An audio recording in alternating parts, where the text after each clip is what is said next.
Okay. So I don't know if I'll upload this, but one of my guests just had a temper tantrum. Literally. What it was we were on this super narrow, super dangerous mountain road, and the railing was on the right-hand side, meaning that the view was, so the railing, because we were coming down a different part, and the railing was on the right, and the clouds were on the right. So we all pulled over to the right and stopped, and we were taking pictures. So I ran over, and then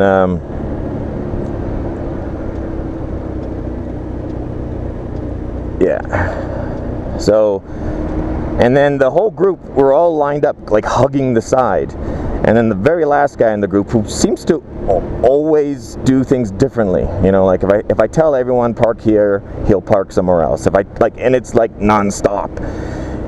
Like we'll all park in two, because we're 8 scooters, so we can fit in two parking spots easily. And then, so we'll park in two spots, and there'll be like 4 in one spot, 3 in the next spot, and then space for him, and then he'll park in a completely empty spot, fucking whoever wants to park their car, even though there's space for him. And he's done that multiple times, and I literally, each time he does it, I walk over, pick up his scooter and move it. And I've done it like 3 times, and then you know, after the first 2 times he should have caught on that I didn't like him parking away from the group. And then, like, the very first rule I gave the group is, like, you never ride to the left of me. One of the reasons being is the left lane is cars only. If there's 2 lanes, the left lane's cars only. It's illegal for scooters and motorcycles to ride in the left lane, or smaller, you know, capacity scooters and motorcycles. So and then I'm riding along and I look in my mirror and I see him blocking in cars and riding in the illegal lane by himself, even though he knew the rule. And then there was something else. There was some other rule that I had to, like, repeat to him multiple times. And it's one person out of 7 that is willingly just, like, going against multiple rules. And one of the other rules is when I turn on my scooter, everyone turns on their scooter. When I turn off my scooter, everyone turns off their scooter. And the reason for this is simply because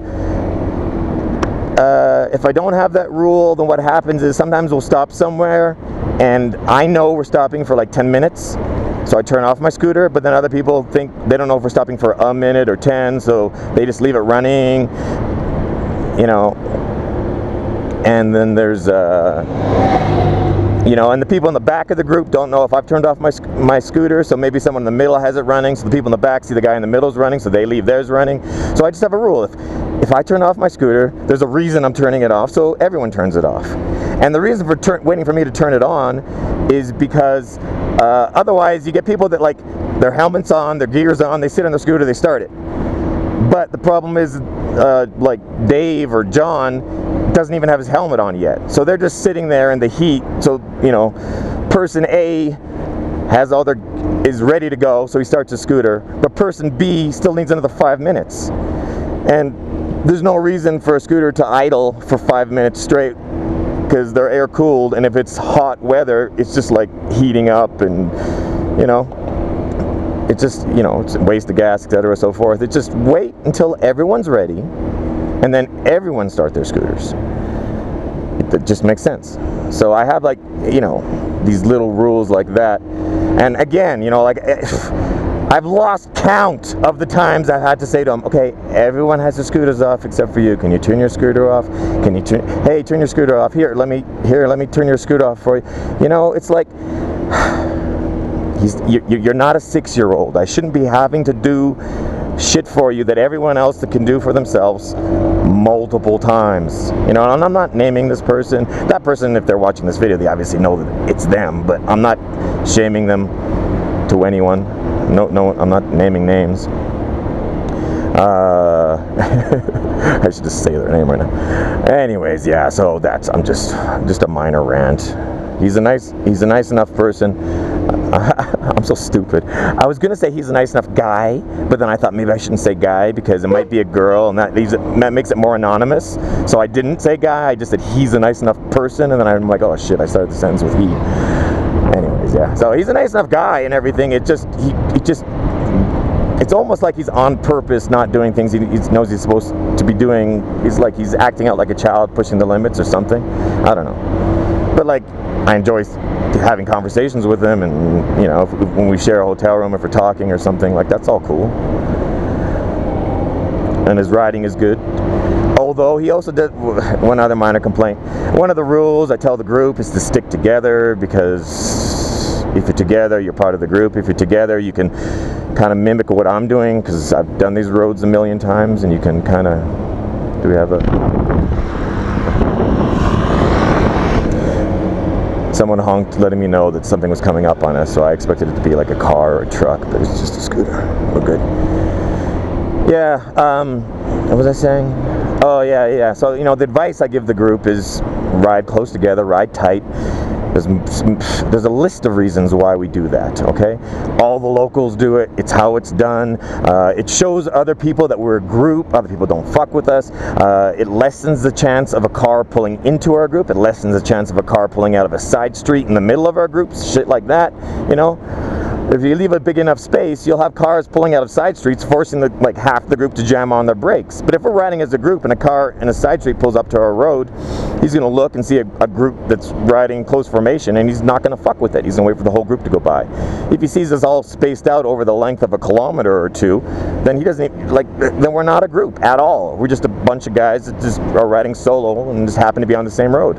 Especially in Taiwan, where there's scooters everywhere. Like, they would really, honestly not know that we're a group.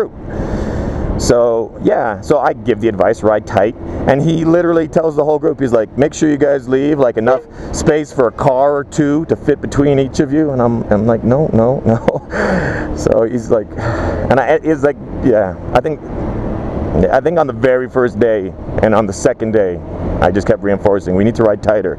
I know in foreign countries, tailgating is a really bad thing, but I kind of want you guys to tailgate. I mean, you need to learn. I'm never going to jam on, you know, like, I've done, 40 tours, something like that, and I've never once had a jam on my brakes and, you know, and cause somebody behind me to crash into the back of me or anything.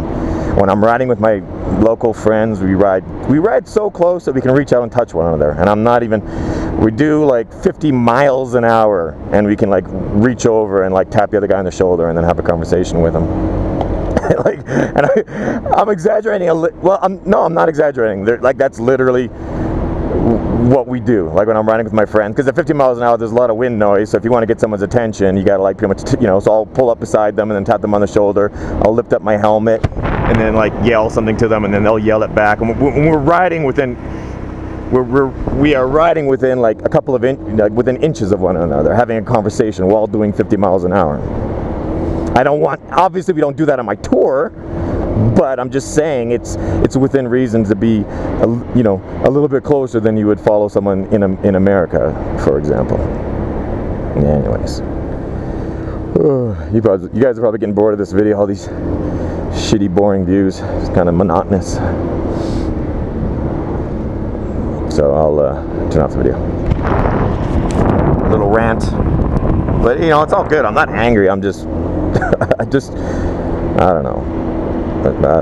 I guess, well, I'm not angry. No, I'm not angry. There's no like anger. It's just, I don't know. It's like when I'm dealing with a student, because I'm a teacher. It's just when I'm dealing with a student who isn't listening, I don't get angry, but I do get a little, I guess, frustrated or something.